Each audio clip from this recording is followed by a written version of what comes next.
Thierry, vous êtes président de la communauté de communes Sud-Roussillon. Est-ce que vous pouvez nous dire où nous nous trouvons aujourd'hui?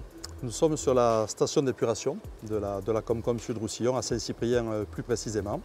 C'est un équipement qui a plus de 30 ans en tant que tel et que nous avons commencé à moderniser mes prédécesseurs il y a une vingtaine d'années. Et puis nous avons poursuivi cette amélioration au niveau et du traitement de l'eau et d'un réseau d'eau brute. Alors nous sommes dans un territoire qui est soumis au stress hydrique et les scénarios du GIEC montrent que c'est un territoire qui sera soumis dans les années qui viennent à un stress hydrique assez important. Il y a 2-3 ans, le territoire a commencé à ressentir des effets assez fortement. Et vous, il y a 20 ans, enfin la communauté de communes a souhaité investir, il y a 20 ans, dans un réseau de distribution d'eau. Est-ce que ce n'était pas un peu clairvoyant finalement cette décision? Je pense que nous avons été précurseurs à deux niveaux. D'abord, sur le réseau d'eau potable, nous avons eu toujours comme pour objectif d'avoir un réseau qui a un fort rendement, donc on a 80-85% de rendement, ça veut dire que lorsqu'on pompe 100 litres, il y en a 85 qui arrivent au robinet.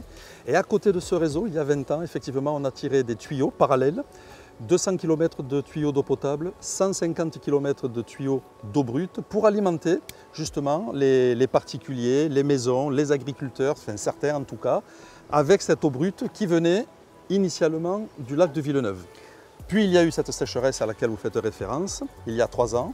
Et là, nous avons décidé, sans attendre d'autorisation ou savoir si nous allions être financés, s'il y aurait des subventions, nous avons décidé d'investir 3,5 millions pour que les 2 millions de mètres cubes qui sortent de la station d'épuration et qui sont jetés à la mer, eh bien, ces 2 millions de mètres cubes puissent être traités et ensuite réinjectés dans des tuyaux avec divers usages. Alors, vous allez, Thierry, nous expliquer tout cela parce qu'effectivement, cette station d'épuration récolte une eau brute, une eau usée. Tout à fait. Vous traitez cette eau usée. Tout à fait. Donc vous récoltez à peu près 2,2 millions de mètres cubes par an.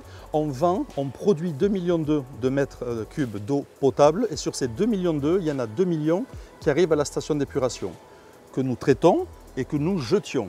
Aujourd'hui, le but, c'est ces 2 millions de les traiter et de les réutiliser. Alors, vous nettoyez de l'eau, et c'est une eau qui est de très bonne qualité, et vous la rejetez dans la Méditerranée. Tout à fait. Initialement, le traitement il était fait pour rejeter de l'eau qui soit vertueuse et propre, pour ne pas polluer le milieu marin, puisque l'eau elle est rejetée dans le port de Saint-Cyprien. Aujourd'hui, on a amélioré encore cette qualité d'eau. Nous sommes dans une catégorie d'eau de classe A, même au-delà de la classe A. Très concrètement, on ne peut pas dire que c'est de l'eau potable puisqu'elle ne l'est pas au sens administratif. C'est de l'eau qui est largement buvable. L'objectif, ce n'est pas de la boire, mais elle peut, et c'est l'objectif, être utilisée pour l'agriculture, les besoins domestiques, les piscines peut-être d'ici 2-3 ans. L'idée, c'est vraiment de venir en soutien de l'agriculture parce que c'est un vecteur important de l'économie et de l'emploi sur le département. Ça participe à la beauté des paysages. Et ensuite, l'étape d'après, ce sera de pouvoir utiliser cette eau dans nos maisons pour nos sanitaires, nos toilettes, nos machines à laver, peut-être les piscines, mais ça, ce sera dans un deuxième temps. Et je voudrais aborder avec vous un autre sujet, Thierry, si vous voulez bien, c'est cette question de l'avenir dans ce département qui est soumis au stress. Vous avez développé une certaine expérience en la matière. Notamment dans le cadre de la communauté de communes et de ce territoire, si vous aviez à conseiller de façon opérationnelle, fort de l'expérience que vous avez, quels seraient les conseils que vous pourriez partager pour justement faire face à ces questions de difficultés et de stress hydrique?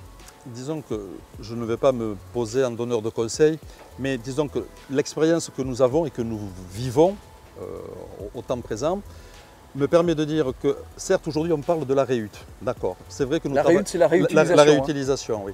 Nous parlons beaucoup de ce traitement de l'eau en sortie de station d'épuration, du fait d'avoir des réseaux parallèles qui permettent de la distribuer.